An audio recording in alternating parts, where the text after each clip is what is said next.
Roman Reigns' next WWE feud has been revealed. I'm Sat Niangi, and I'm joined by Oli Davis. We don't know how to work the deck properly, so we just improvised that while I was pressing record. Welcome to the SmackDown Review Podcast on the WrestleTalk Podcast channel. You don't have to keep doing the yes, dubbing. of course. I was so used to it. I feel like I was Damien Sandow. I was like, why not? Are you misdowing me? I am. I'm your stuntman. I rewatched Survivor Series 2014 recently. Go over to patreon.com/WrestleTalk to watch that. And Luke hates Mizdow. Why? I know. To be honest, you know what? I would understand why I would hate it. Because at one point, the guy went from being a Money in the Bank contender to being arguably a comedy jobber. Yes, well. Do you think is that the reason why he doesn't like, or he finds the humor now a bit naff, 10 years removed? He doesn't like it because that's not what a stuntman does.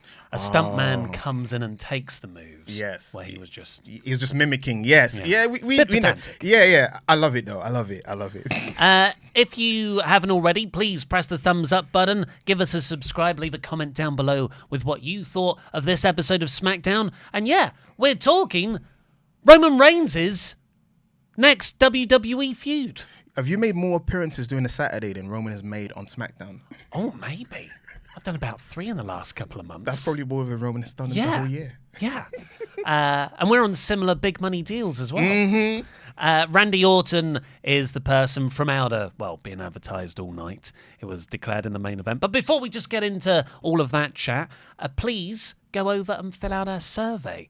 We want to do some new things on our WrestleTalk and partsFUNknown shared Patreon for the new year. And we want to know which things you want the most of. We've got in the survey, there's a list of all our favourite shows, Survival Series and No Holds Barred and 3 Count and Monday Night War. So if you just click the link in the video description below and you'll be taken there and you can order them in which ones you want to see most. I need to do it as well, right? Do I need to do Everyone's going to do it. Okay, I'm going to do the survey as well, guys. You should do it. If I'm doing it, you're doing it too. Goodness sake. But yes, this episode of SmackDown, the night-long narrative was that Nick Aldis, SmackDown GM or Commissioner? GM and your hero. Yeah. Well, he's brilliant. He's so good in this role. Has invited Randy Orton to SmackDown to sign him to a SmackDown contract. Yes, sir. The first segment we get, it's backstage. Adam Pearce storms into Nick Aldis' office and says, "How dare you try and sign a legend like Randy Orton?" Adam Pearce is bad at his job in kayfabe, right? It seems like it, but also I feel like since he's become general manager, he's become much more confident in being a douche. That's what I can say. I don't want to say the other part of is a douche cart. A douche cart. Yes, a douche trolley. Yeah, because I realized he acts more authoritative, especially towards the women, and the man he enjoys the power. Before, when he was just an authority figure or an official, as he was called, he was just quite humble sometimes, kind of like, "Hey, laissez-faire, what can I do? These are the breaks." But now he's like, "How dare you step on my shoes?" But he doesn't look like a numpty next to Nick Aldis in this situation. Yeah, because Nick Aldis, I guess he's a fresher face, so he doesn't come with the years of being undermined baggage that Pearce does. But Nick Aldis here just points out, you had Randy Orton on your show on Monday. You could have signed him then. You didn't. You're an idiot. I'm going to sign him tonight. That's the whole point of my job. I'm trying to compile the best roster to put on the best wrestling television program. And Adam Pearce is like, I'm going to do it too. I'm going to do it too. Yeah, I love that. It was a bit childish, but I was like, you know what? Go ahead, Adam. You're a good heel. Do it. Do you think he's a good heel? He was. I remember. Back both in guys. NWA. Yeah, both guys. 2 former NWA champions. You know what? I never thought of that. Until now, yes. The Adam Pearce Colt Cabana Best of 7 series was the first time. I guess that's like 2012. Look at him. That Show your knowledge. I Survivor first got Series into- champion. Yes. Come on, impress us. Yeah. So I'm gonna shut up. As you're saying, yeah. Well, no, I was agreeing with you. Yeah. I just wanted to get in my spots at the same time. I was hyping you up because it's beautiful. Can you cut that? Can you put in like the best of December when Oli just schools us with his knowledge of NWA knowledge? Yeah. So You say you're hyping me. It feels like an attack. It's not. You won Survival Series recently. You've proven I have. Whatever allegations that was thrown in your way in terms of wrestling knowledge, you've knocked it out of the park. So I just want to hype you up and say that, that's fraudulent. You're like Orange Cassidy. You've proven you can work. You can work.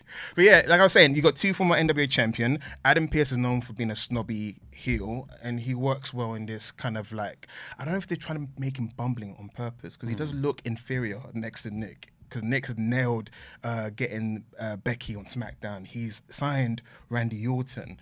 So at the moment, if only so I don't know if Triple H is going to come in and be like, good job, kid, and you should do better. I don't know. But it's leading somewhere. What if they wrestled each other at WrestleMania? Oh, wow. We could be building towards that down the line. Or maybe next year's Survivor Series if they go back to brand warfare. It's like a thank you. It's kind of like thank you, Adam, for being good at your job and teaching wrestlers on the side and the PC and booking house shows and everything you do for us. And Nick, you're still young and can wrestle at WrestleMania. I mean, it's better than Michael Cole and Jerry Lawler having a match at WrestleMania. Yeah, Bloody heck. yeah. At least they're two very good, recently active. It's wrestlers. better than Eric Bischoff and Teddy Long wrestling at WrestleMania. We've been through embarrassing matches with people that shouldn't wrestle. So later on, Heyman goes backstage into Aldis's office as well. I love this segment, and he asks Nick, "Have you invited Randy Orton to SmackDown?" And he says, "Well, not only did I do that, I'm going to try and sign him to an exclusive contract on SmackDown, and I'm willing to offer up the bloodline to get it. Not like the bloodline to trade to Raw, but the bloodline as a sacrifice to Randy Orton to get Randy Orton to sign on the dotted line." And Heyman's like, "Well, does the tribal chief know about this?" And Nick Aldis looks at his screen and says, "I've got something here that says all communication has to go through the wise man." So it's now like Heyman's like, "Oh crap, I've got to tell Roman this terrible news." And Nick says, "What are you going to do about it?" And Heyman says, "Whatever it takes." So I don't know if that's a setup for something bigger down the line. That's what it felt like, because the main event segment where this was announced, Heyman's whatever it takes was just here's Solo Sikoa and Jimmy Uso, who both got quite easily dispatched by Randy and LA Knight. So yeah, what do you think there? Do you think that's a bigger tease? Paul Heyman talks in hyperbolic terms all the time, so it could be just Paul Heyman pumping gas in the air, or it could be something that Nick Aldis might have a target on his back by Roman Reigns for signing Randy Orton to my island of relevancy, and who do you think you are? Because, Adam Pearce used to cower down to Roman Reigns' pressure. Nick Aldis, a new guy on the block, very assured of himself, doesn't mind sacrificing the bloodline. I'm interested in seeing a dynamic with Roman and Nick Aldis to see if Nick Aldis will still stand up for himself against Roman Reigns, and it would be quite refreshing because I got tired of the interference and the lack of the lack of consequences of Roman's actions, because that's always been the issue we've had as fans. It's kind of like Roman wrestles, someone interferes on his behalf, he wins, he leaves for a bit, come back, and we celebrate his reign, ignoring the fact over the past year he has been winning clean as he used to. So. Yeah, the sort of post-pay-per-view promos from the likes of Triple H or Pierce, they're always putting over Roman. They never once mention the blatant cheating. We're all getting gaslit on screen. That's what I hate. I'm like, we're like, no, that's not what happened. Solo interfered again, and now Jimmy's part of the package too. But yeah, maybe it's part of something. I mean, we've got, the next month or so to plan for the Royal Rumble, so we'll have to wait and see. So the main event had Nick Aldis and Adam Pearce in the ring with their cute little document folders. One says Raw on and the other says SmackDown on. And out comes Randy Orton, who, he's a big boy right now. Beefy boy. You said you were comparing his various looks to me in the office earlier. I was like saying he almost looks like Randy Orton circa winter 2004 when he got really hench. Because if you remember the match he had with Triple H at Royal Rumble 2005, he looked big, right? Then he got injured, neck injury, and then he had to lose weight for a bit. And also 2009 when he had the bald head, feuding with John Cena, psychopathic Viper Randy Orton with skinny arms and skinny frame. Compare that guy to this guy, this big, beefy, jacked, 40-something-year-old Randy Orton who's jacked to the gills and his abs are protruding. Yeah, he just looks great, man. He looks beefy. He looks, I mean, I read this on, someone said it on Reddit. He looks like Randy Orton ate Randy Orton. He does. This looks like a alternate universe version of Randy Orton, who's a bit bigger. It doesn't actually look like the same person. It doesn't. In fact, just put the belts on him. He just looks great. He looks so great in this segment we're about to talk about. I'm like, this guy is. It took him how many years to have this aura of. It's funny when Randy Orton's motivated. There's nothing like him, and you can tell he's really motivated because he's been accused of being. He checks out sometimes, thinks about pizza when he's not interested. But this, you can tell because he's been gone for like 18 months. This matters to him. This Survivor Series when he came back, I was a bit concerned about him because he didn't really do much, and it felt to me like everyone else in the match was working it to protect whatever maybe injury limitations he has. And of course, we've had a lot of people say that doctors haven't actually cleared him to wrestle. They're telling him, don't go out. Well, he's cleared to wrestle via WWE, but his own doctor said, you should retire. But he's come back. But then he had the match against Dominic on Monday. That was fine. And then here, he's throwing himself around. He's hitting the draping DDTs. Oli, as a man that runs a successful company, if someone's coming off an injury reserve list, would you just shove him in War Games from the beginning to the end, or would you protect him and have him come out and do limited spots? Well, yeah. You're right, yeah, both of those. And I think it was actually, looking back, really ingeniously plotted the whole week to swerve us from the Punk debut. Return. Well, no, it's called sleight of hand. It's like, look this way. No, don't look there. Look this way. Randy Orton. Yeah. Surprise. He's the from out of nowhere guy. No one else, yes. So Aldis and Pierce both offer Randy Orton different things. Of course, Aldis has already said, you get the bloodline, the people who took you out, who injured you for 18 months. You get revenge on them if you come to SmackDown. And Adam Pearce said, if you come to Raw, you get the winner of Seth Rollins versus Jey Uso for a shot at the World Heavyweight Championship. And, I mean, Orton pretty quickly chose SmackDown. No, did he? Well, he did in the end, but Paul Heyman, who we know in history is not a smart businessman, continued to prove that he's not a smart businessman. If you're trying to convince someone not to sign to your show, he went about it the wrong way. You do not poke at the hornet's nest because you're going to get stung. And he got stung multiple times where his cronies did anyway. Yeah, Heyman came out and interrupted Orton before he made his decision and said, the bloodline are going to make your choice for you. Solo Sikoa and Jimmy Uso come out. Then LA Knight came out to a huge pop to fight Solo Sikoa to the back. And of course, Jimmy versus Randy Orton. This, like, the last few months of Jimmy Uso, post-SummerSlam Jimmy Uso, you know what's happening there. He's eating an RKO. He is. But not even just that. When LA Knight came out, I went, the part of Matt Riddle, now played by LA Knight. Because that would have been a Matt Riddle spot. Had he not, what happened in real life. Because Randy Orton on SmackDown needs a sort of ally, and the way LA Knight's been booked is interesting because I feel like both Randy Orton and LA Knight are throwbacks to being anti-heroes. So they're not gonna be buddies. I can see them having a promo of and actually having, can they coexist, kind of tag match. But yeah, I'm quite interested because with the return of Punk and return of Orton, I'm kind of not worried, but LA Knight seemed that he was on a trajectory to be a main eventer. I mean, I assume that it's going to be Logan Paul and LA Knight at WrestleMania. That's my ultimate end goal, I assume. But I was worried that his momentum would be lost. And the fact they came out at the end was great because throughout the whole show, I remember reading in the morning, hey, is LA Knight going to turn up at one point? Yeah. So it's good to know that he's still in a foresight and still part of huge plans. It keeps him in that mix as well because Randy versus Roman is, of course, going to involve the big title, and then if LA Knight's there helping Randy, and then also at some points, like you said, butting heads with Orton, like, no, I deserve the next shot, even though you just lost, or I get the winner, Randy, after you, like I either face you or Roman post Rumble. Yeah, it's a smart way to keep him involved. I'll also just say this about Jimmy Uso. Yes, because I've been down on him. You have since SummerSlam, really. I felt like he was booked really weakly. He was undermined. I'm like, why should I take this guy seriously? This show, and have you seen the fan footage of the post-show? Yeah, I have. He's just took a nap in the ring.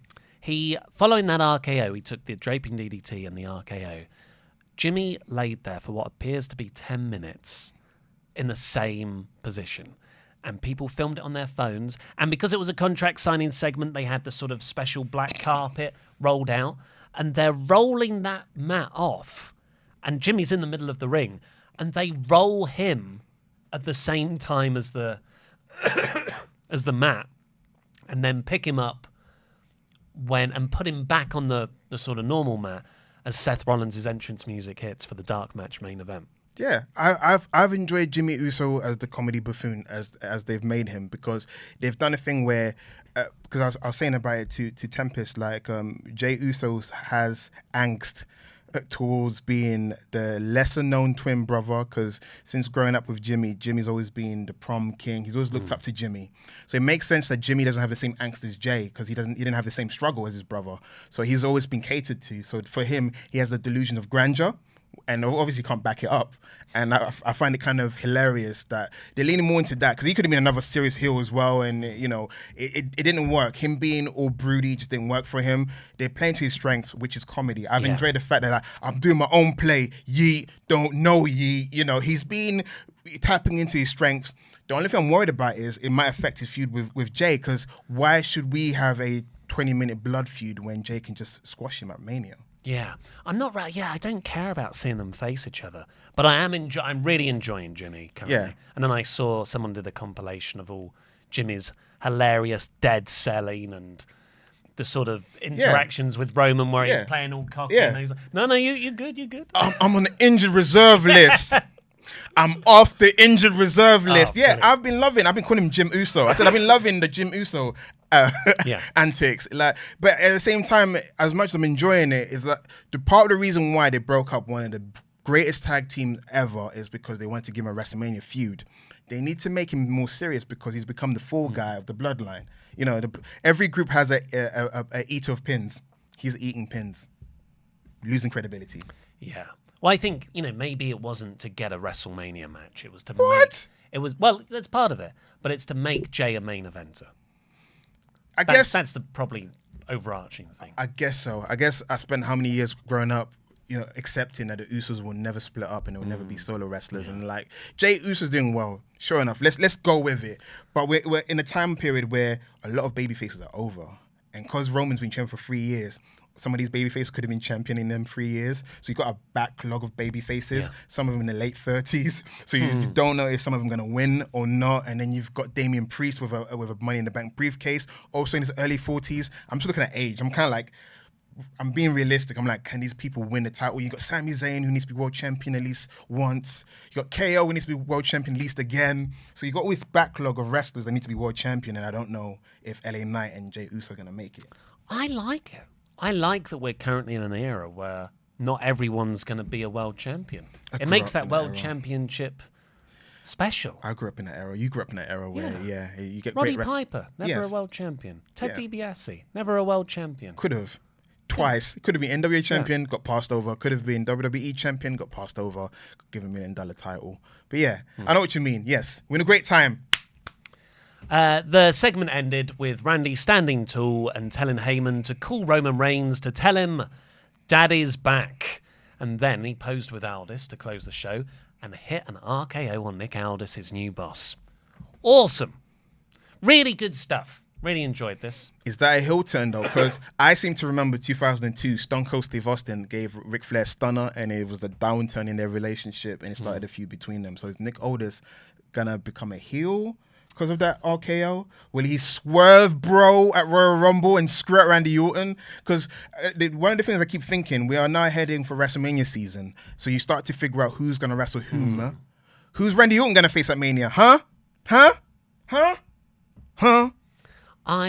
You're right. I would like some consequence to Nick Aldis being, because he's been carrying himself so credibly and authoritatively so far.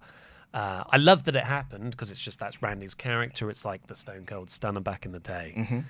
But hopefully next week Nick has some sort of repercussions for Randy, but that isn't the start of some long heel turn. You don't want it. You don't want. Not yet. No. Not yet. No.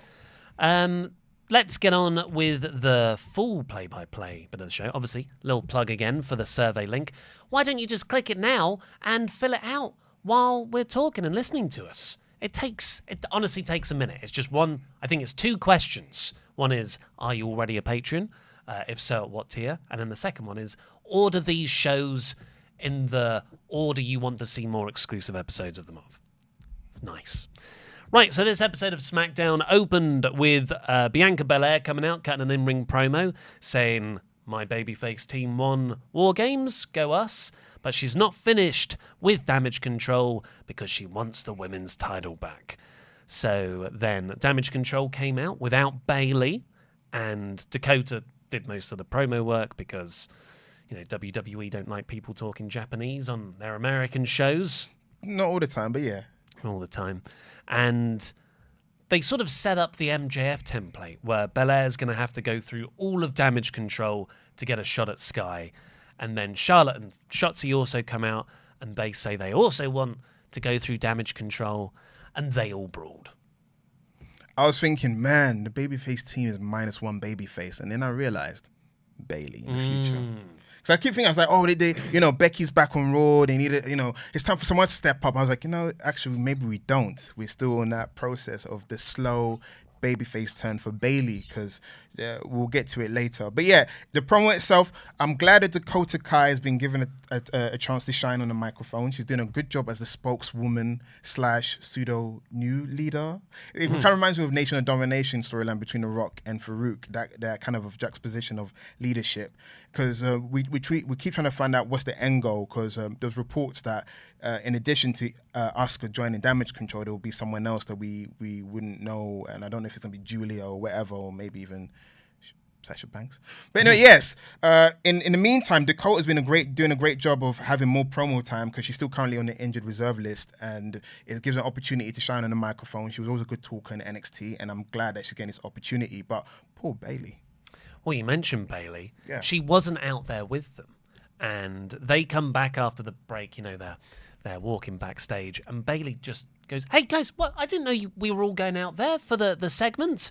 What?" And she looks so hurt. And Dakota Kai says, "Look, you're really experienced facing Kairi Sane, so let's have you out there later to help Kairi, because that was a match that was announced for the episode."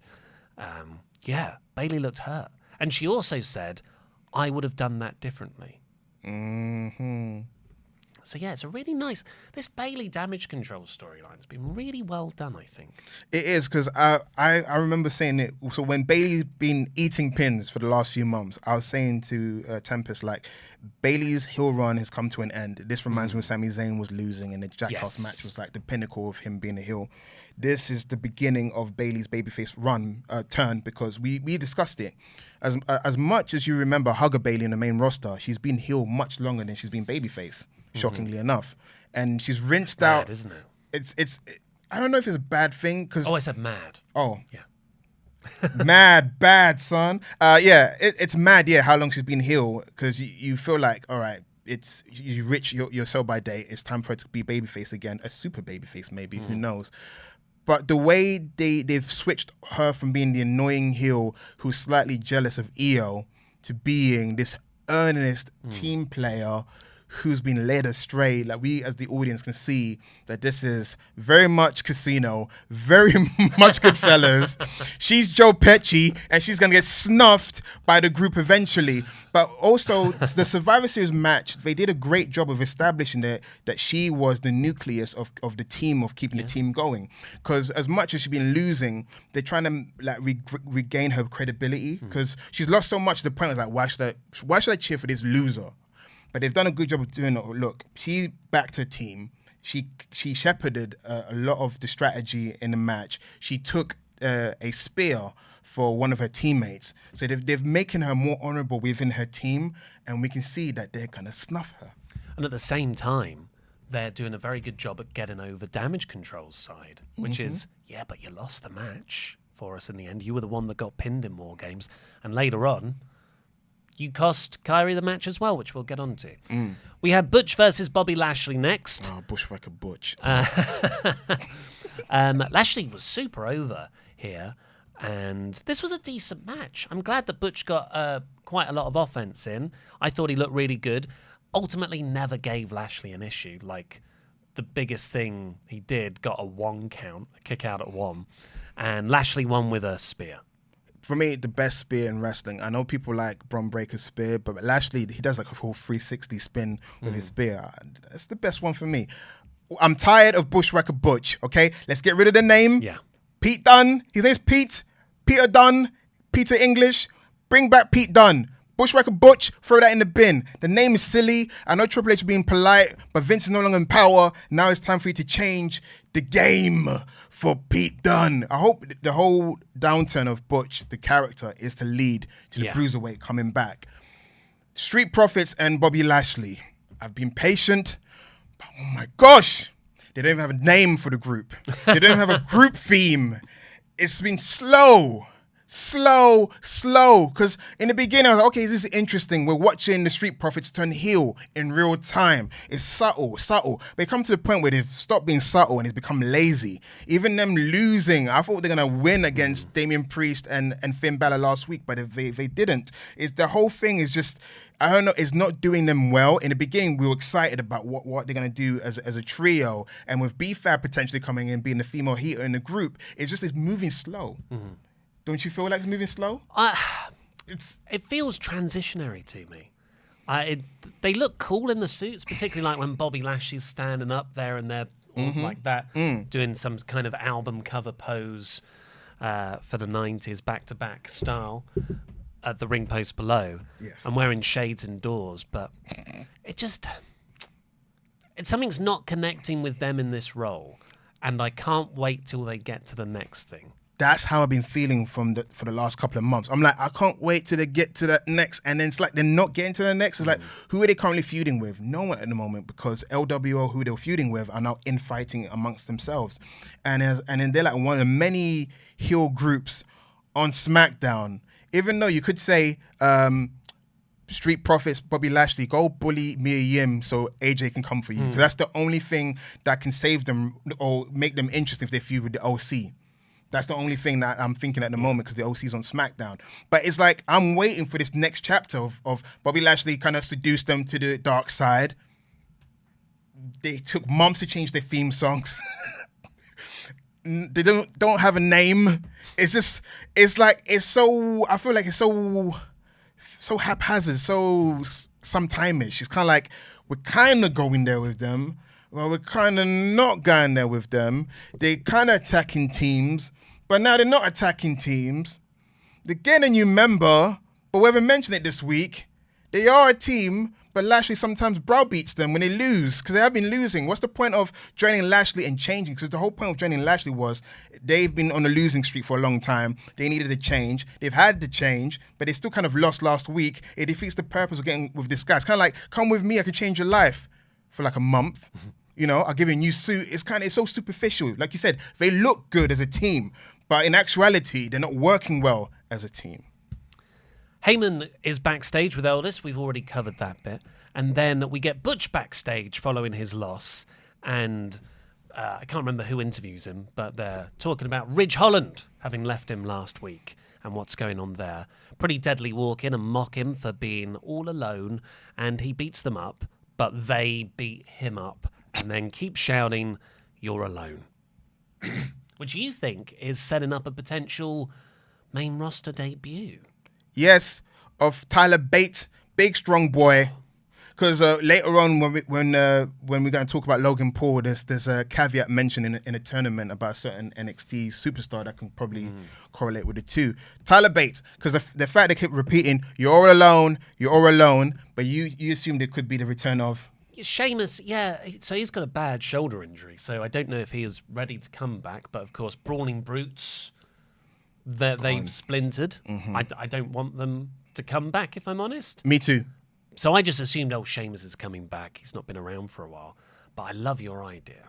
And then we can get British strong style. Yes. British strong style yes. on the main roster. Yes. Bring back in, who's the man in Rev Pro? You know. Yeah. Trent Seven. Trent Seven. I kept wanting to call him Tyler 7. You're close enough. you had a T. You're going in the right direction. If you said Tyler 6, I would have laughed hard. Trent 7, yeah. But Trent Seven was a guy that Triple H liked, and he got released, in a mass cut, a couple of years ago, it feels like now. But the only downturn of having Tyler Bates associated with Butch, because they need to get rid of the name, is like, I think, do you want to see Pete Dunne just beat Pete Dunne by himself? Is that what you want? Or would you be fine with him being in another kind of tag team situation? Ooh. That's what it is. To be honest, I'm happy with anything that makes Pete Dunne not Butch. Whether that's a singles run, whether that's him in a tag team with Bate, or whether that's in a British Strong Style faction where they can, like the Shield, you can change up the tag team, maybe even do a Freebird rule thing for it, and the other one could go for a singles title. I don't want it to be Sheamus. I said that Sheamus has been gone for like 15 weeks, because I kind of put on Twitter, a fella has been missing for 15 weeks. For me, as much as I want Chad, so it's between Chad Gable and Sheamus to beat Gunther for me. And the fact that Sheamus saying, I want to retire, but I can't retire until I win this one title, I want him to rest. So I'm hoping a 15-week sabbatical is a way for Adam Pearce to poach Sheamus, bring him back at the Rumble, and then, has a surprise return at the Rumble, and then he challenges Gunther, probably at WrestleMania, or probably a triple threat with Chad Gable, because Chad Gable's got a dog in the fight as well, and for him to finally win the title so he can finish. I'm all about people finishing their story. I'm all about finishing stories, and then Chad Gable can finish his story on Sheamus. I don't know. It's hard. I'm invested in Sheamus winning the IC title any way he can. Or you know what? Gunther and Chad Gable wins, and then Sheamus. Who knows? But I'm going on a tangent. But yes, we want Pete Dunne back, and Tyler Bates been in developmental for the whole of his 20s. For goodness sake, bring him up. After this segment, I thought, well, we just had Nick Aldis in a backstage segment. Yeah. Then we had Pretty Deadly and Pete Dunne. So many Brits. It's nice, isn't it? Oh, yes. We're taking over. We get Kathy Kelly interviewing Santos Escobar backstage. I love his motivation. He's talking about Joaquin Wilde, who he's going to face next, and just how it's all Ray's fault. It's all Rey Mysterio's fault. It is. The delusional heel is great. He's getting a lot of heat from the crowd and a lot of cheers as well. He's because he's a great performer. If you watch late NXT, even though we saw him as a babyface, he was even better as an earnest babyface in NXT. He is so great at emoting. He's one of those people when he does a promo, he doesn't feel like he's doing a promo. He always looks like he's speaking from the heart. And I'm so happy he's getting this opportunity, because me and Tempest were saying, and when he first started, they weren't really doing much with him besides the Intercontinental title tournament final against Ricochet. They weren't really doing much with him. Then LWL, he was a babyface, but they're always losing. But this is the real Santos Escobar that could shine. And again, he's another guy who's like 39 years old. Is he? Yes, 1984. Yeah. I know. That's what I'm saying. I'm not worried, but it's like you got all these guys in developmental. Dijak, for example, is like 35 at the moment. It's like, don't stop messing around with great experienced wrestlers. Bring them up. Anyway, not going to tangent. Santos Escobar, the one we're seeing now, is the best version of him. And also, in NXT, they used to chant his song, Legado, Legado. I can't wait for him to get that over at WrestleMania. They start chanting his song. And bring Elektra Lopez, because he needs a female heater. If they're going to bring on, Angel Garza and Humberto, bring on Elektra Lopez, and then let's go. He took on Wilde after this. Wilde got a lot of impressive offense in, top rope sent onto the outside. But just like the Dragon Lee match at Survivor Series, which was also, I felt like, had a lot more Dragon Lee in than Santos, Escobar hit his finisher to win, and actually, won relatively easily. And then he starts beating up Wilde afterwards because he's so consumed by vengeance. Well, not vengeance, but disgruntlement. And Dragon Lee runs down to make the save. He fights off Santos Escobar. Santos hides, attacks him again, and Dragon Lee fights him off again. This would be great if I hadn't just seen Santos beat Dragon Lee. 50-50 booking, gotta do a rematch, gotta have Dragon Lee win with a return of Mysterio maybe, or Carlito maybe returning But Santos didn't even cheat. He beat him clean in 7 minutes on pay-per-view. Yeah. Then you come back and set up the what?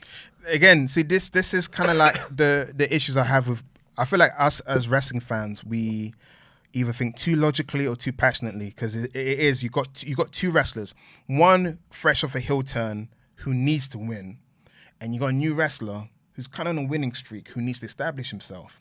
So they've kind of booked himself in an awkward situation where one has to lose. Oh, well, I can expect. Don't book the match at Survivor Series then. But that's my response.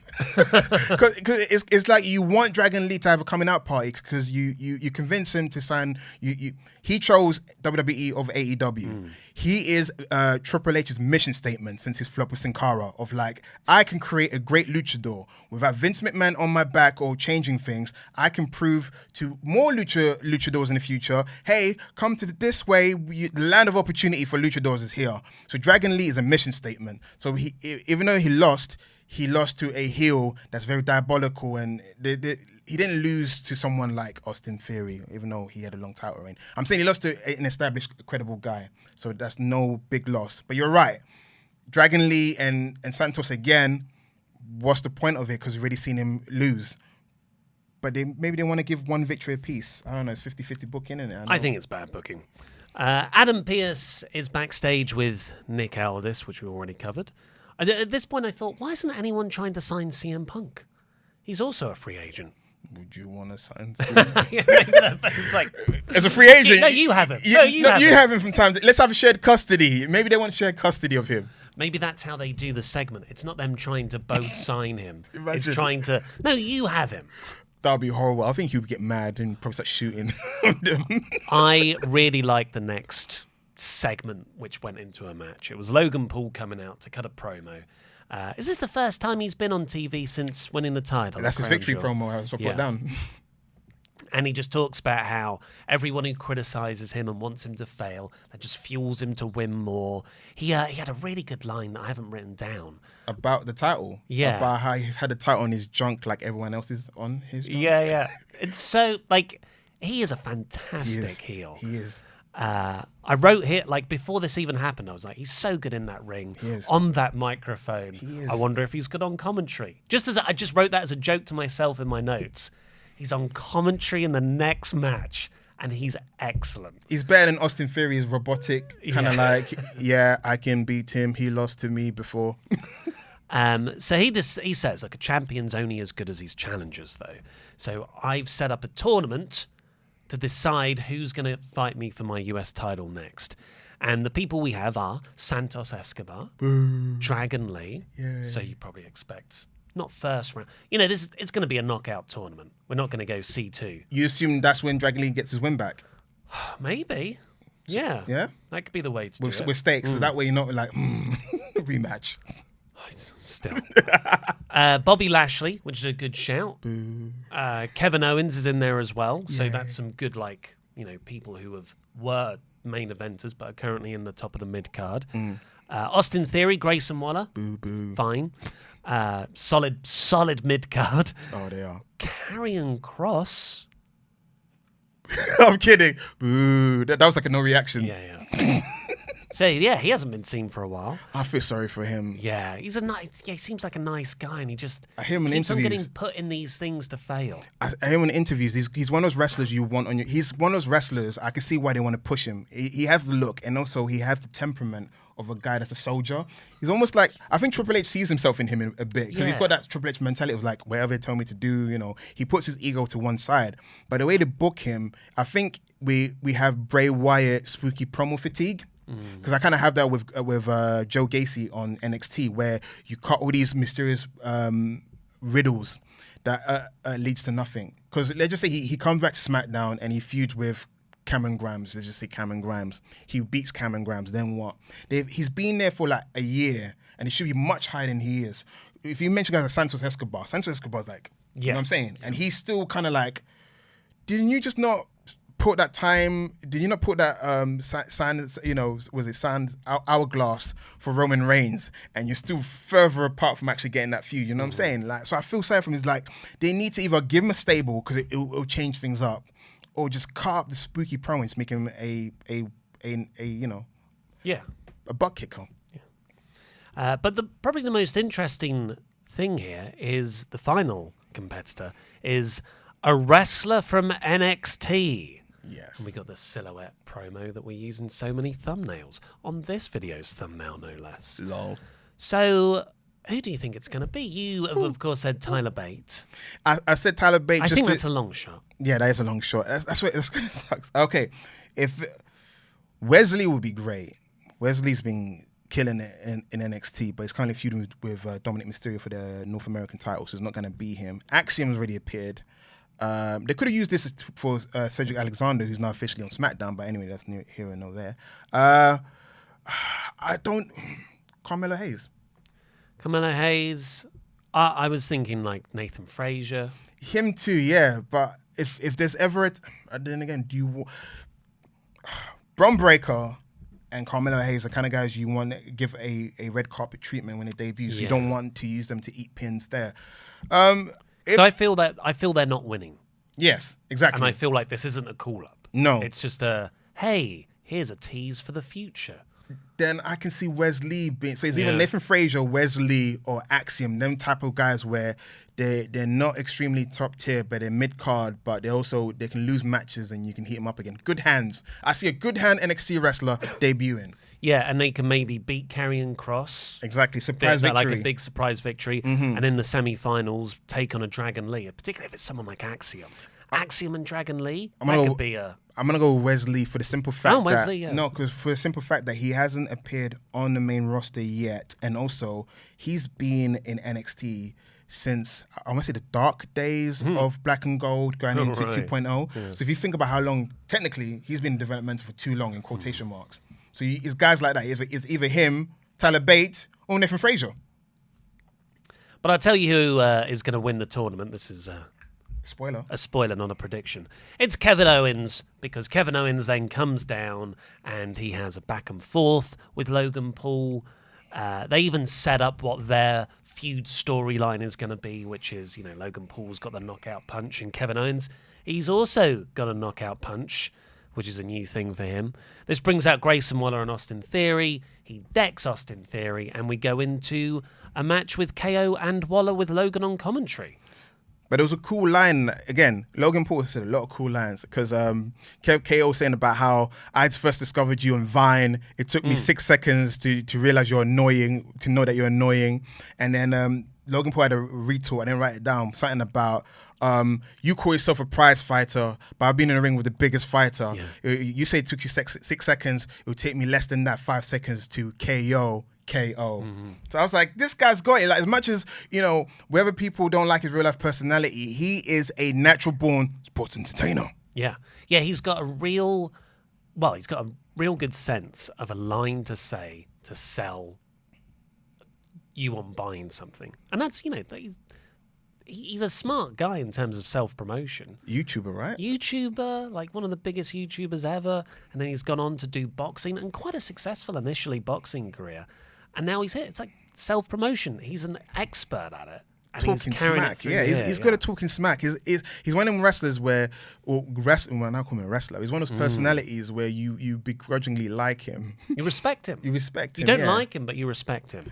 Yeah. And then on commentary next, he continued that and it was a really good match, by the way, Kevin Owens-Waller. The story of the match was Waller and Theory took out Owens' right hand. So, again, playing on that story of the knockout punch versus Logan's knockout punch. And Owens has to work the second half of the match with one arm and eventually gets a sort of roll-up win. But Logan's on commentary throughout, just putting down KO's physical appearance. He's not making out-and-out weight jokes, but he is. He is. So he's making sort of like diet jokes. McDonald's. And at one point, I think Michael Cole said, KO's an inspiration the way he's coming back here. And Logan said, well, it inspires me to go to McDonald's. And I swear I heard Michael Cole laugh. It might have been one of the others. It might have been Corey. But I thought it was Cole. No, exactly. But I almost said to you when I was watching it's a bit taboo because I feel like they don't really make jokes about appearances anymore in WWE. It's mostly focused on your accolades or lack of accolades. So to him doing it, it was for me, it was almost one too many weight jokes because Logan has proven that he's he's much more wittier than that. It's like he could have went after other things about KO instead of his wait. So I'm waiting to hear what KO's retort will be against Logan Paul for his shade on commentary. For me, it's part of the story. Logan is a heel. He's filth. And you're doing this story of them being both guys with knockout punches. You've got a similarity there. So what is the instant visual non-similarity you can sell this feud on? And it's, well, Logan Paul is very well built and athletic, and Kevin Owens is those things. He's calling him Butterbean. Yeah, we know he's those things. We've seen it, but just to look at him, he doesn't look like that same sort of person. Mm-hmm. So it's Logan Paul as a heel saying these things to, A, get under Kevin Owens' skin, and also to sort of show himself up as a nasty person. Yes, he has. He's done that. He's shown himself to be a unscrupulous person. How would you feel for a douche cop trio of Austin Theory, Grayson Waller, and Logan Paul with a dash of Dominic Mysterio? Oh my God. I don't love Waller and Theory as much as other people have gone on board with. I loved NXT Grayson Waller. Main roster Grayson Waller is being booked like Miz 2.0. Yes, yeah. Because Grayson Waller in NXT was such a threat that when he was put in an NXT title match against Bron Breakker, I actually feared that Bron Breakker might lose because Grayson Waller in NXT, he had Sanga. Sanga, who's part of Indus Shield, was actually once his bodyguard for like a month. And then Sanga was so crap at his job, he fired him. And then they had a one-on-one match where he beat him in 3 minutes. That's the kind of guy he was. He was able to beat his own bodyguard without cheating. He was winning matches. He had a feud with LA Knight, which LA Knight never won, by the way. And then you put him on the main roster, he's losing to everyone, lost to LA Knight. LA Knight got his win, finally finished his story. But yeah, on the main roster, he's just a blowhard who doesn't back it up. I wish he was treated like the way he's in NXT, which is he talks smack and backs it up. The main roster talks smack, he doesn't back it up. He's there to give Austin Theory added color. He is, this is New Age Outlaws, where unfortunately he is Jesse James here to sprinkle some charisma on Billy Gunn. That's a good comparison. Thank you, sir. So I think it's quite clear Kevin Owens is going to win this tournament. I wouldn't have done this match clean. I'm not a fan of DQ finishes, but I think of all the WWE do DQ finishes all the time for no reason. Yet you have a reason here to protect both guys going into the tournament. They might face again in the tournament. Yeah. So don't have a decisive victory here. KO beat him. What if the swerve is KO doesn't win? I guess so. Yeah. 50-50 booking. Because they can drag it out for Elimination Chamber instead. I know it's not something you want to hear. Jesus Christ. What if, I know it's sounding terrible. I'm just presenting alternatives. This mystery NXT guy may actually win this whole thing, or Dragon Lee might win it. Yeah, if the cost of that is Kevin Owens versus Waller for 4 months, I don't want that. But that is the payoff though, because I don't know what the payoff would be for Kevin Owens feuding with Theory and Waller, because he's knocking him out. And it's like, it's the established the knockout punch against Logan Paul. I guess that's quite smart, because now it's like you've had weeks to establish that as a thing. But I think ultimately Logan beats Owens, and then I don't know how I feel about that. LA Knight. I don't know how I feel about that. I don't know how I feel. You get your LA Knight? I do, but without sacrificing Kevin Owens, he feels like he's one of those wrestlers that's due a main event title run. So it's like, I don't know. I feel like he's owed too many favors in the 3 years of Roman being champion. So that's like another thing to add on to. I owe you, pal. Yeah, I know. I totally agree with you. But like I said earlier, we're in that era where just a lot of people aren't going to get things we feel like they're owed, and maybe that's that's a good thing. No, don't say that. Okay, Kevin Owens' babyface runs fizzled because Roman Reigns was champion and there's no way for him to go next. I don't want this babyface run to fizzle. I feel like he's got potential to be a top babyface world champion. Oh, I agree. I don't want that to be and wasted. A top heel. We've seen him as a heel. No offense. We've seen him as a top heel. We've seen him in ROH. I feel like I know, like the back of my hand, I know how a Kevin Owens heel run could go. I want to see him as a babyface. That's more of a challenge. The whole show kept building up. We're going to get a special look at CM Punk. which obviously he wasn't on the show, but I thought we'd get maybe 30, 40 seconds of a little backstage interview that they haven't released yet after the Raw thing. No, here's what he's... It was just the same video package with a bit of a recap on Punk being on Raw too. And we got Pete and Dan again in the highlights package. WrestleTalk, so they're on SmackDown as well. And they announced Punk will be on SmackDown next Friday.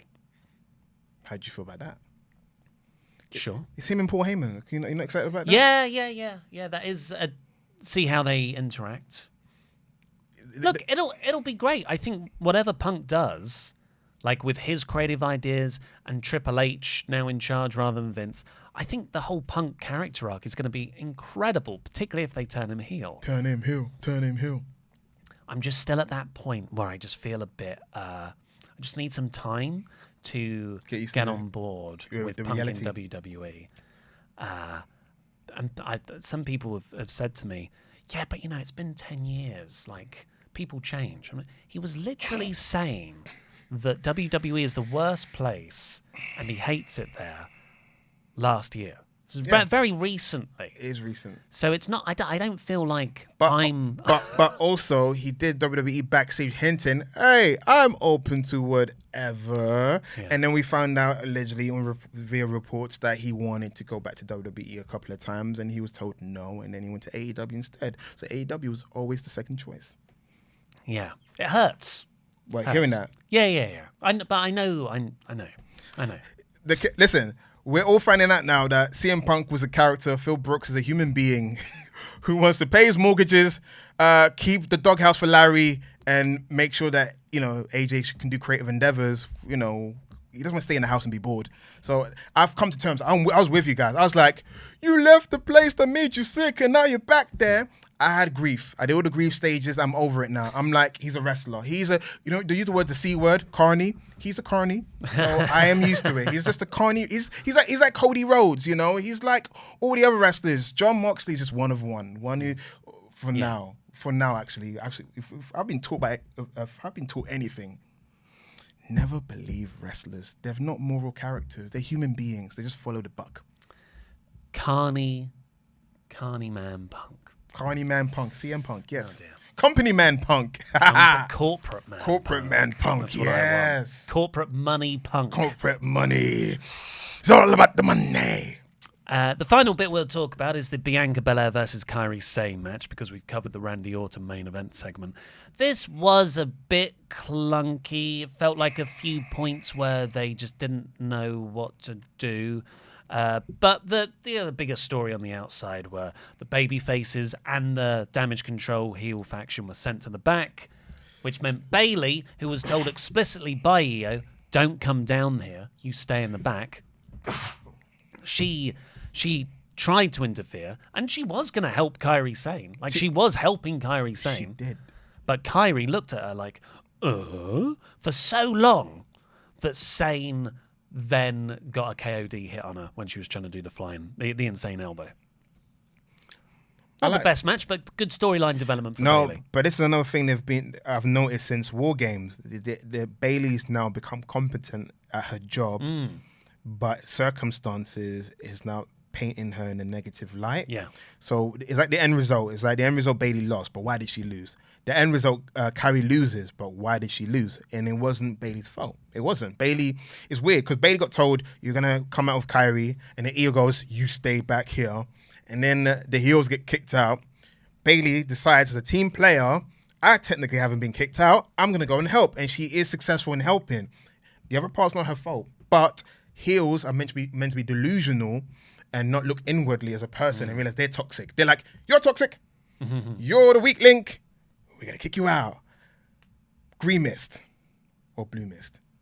I think that's a good point with Bayley becoming competent in her job. And it's such a tragic story that even though she's doing the right things now for her friends, even though her friends are evil, it's like she is paying the consequence of 2, 3, 4 years of bad acts.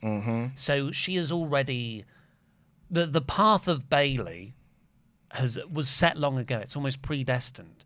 So you do have this dramatic irony and ultimately tragedy of watching Bayley going through this relationship, and we all know how it's going to end. She probably knows how it's going to end as well, but she's still trying to do the right thing. It's good stuff. This is it a case of like because she's been in the business for too long? Because that's one of the things she said when Carrie first joined the group. She goes, "I know how this ends," and they went, "Oh no, we're all cool. We're all part of a group." Because her instinct, her spider senses were tingling. But Dakota did a good job of convincing her, "You're just being a bit paranoid. We just add extra manpower, and it seems like you're kind of stressed out. You've been losing. It's just too much for you."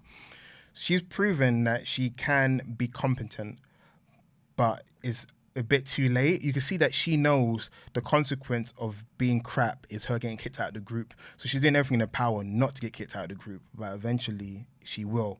Unless they do a Sami Zayn swerve thing where she turns on him first. Oh yeah. I don't see that happening. She has to get the beat down because she's, like you said, for the sins of 4 years, you have to get beaten up. She has to get cleansed. And yes, so she disobeyed direct orders. And then we got the Randy Orton main event segment. Overall, decent episode of SmackDown, I thought. I enjoyed it. 3 out of 5, 60% I gave it. I don't do ratings. I just do head nods. Like, yes, I like the show. I'll give it 3 out of 5 too. But my only issue is, I know SmackDown's a 2-hour show. Add another women's match or segment. My goodness sake. Isla Dawn and Alba Fire, where are you guys? You told us you cursed the titles and you're going to appear. They stop, doing your segments. Come on. I need more women. I need like at least give me 2 women's segments, different women's segments. I like the main one we did at the moment, but there's more women on the show, please. I keep saying that every week. But for now, please do go over and fill out that survey. Remember, links in the video description below. It's so quick, and it'll help us know what you guys want from Patreon as well and exclusive videos. But for now, I've been Oli Davis. Going off screen, Sadi Nyangi is going to do the dubbed ending. Subscribe, support, WrestleTalk, jam that. Jam.